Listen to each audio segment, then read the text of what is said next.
Alors nous accueillons aujourd'hui à Yenne le départ de la 5e et dernière étape du Val-Romey Tour, qui est la plus grande épreuve européenne de cyclistes pour les juniors, ce qui fait un événement international pour notre commune, et nous sommes ravis d'accueillir le village départ.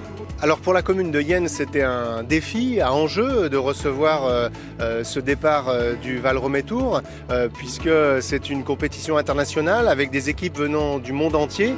Donc on se devait d'être à la hauteur, et c'est aussi une ambition que nous avons de porter ce type d'événement, aussi pour faire rêver nos familles, nos jeunes, nos enfants de la commune et du territoire. Donc on est parti mercredi de là, et puis on a mis un petit pied l'autre côté du Rhône en étant accueillis aujourd'hui en Savoie.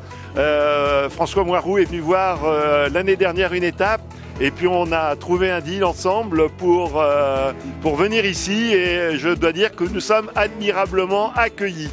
Ça va être dur, hein, de toute façon, comme hier, ça va être un chantier, avec surtout le Grand Colombier, mais bon, personnellement, on a les ambitions de général, elles sont un peu parties, parce que on a perdu du temps sur les autres étapes, donc essayer de prendre un maximum de plaisir, essayer d'aller à l'avant, et sinon profiter de cette dernière étape sous le soleil. Montée du Grand Colombier, mais par un côté que peu de courses empruntent, qui est le côté d'Anglefort.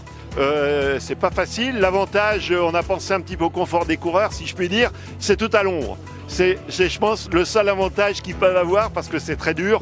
Et effectivement, je pense qu'on va avoir des parties de pédale qui vont être assez intéressantes. Ce qui nous a réjouis dans la préparation de cet événement au cours des mois et des semaines qui viennent de s'écouler, c'est de créer une émulation avec de nombreux partenaires publics et privés qui se sont associés à l'organisation financière, technique de cet événement, pour pouvoir permettre la tenue, le fait que nous puissions porter, comme nous le souhaitions, avec ambition, ce village départ.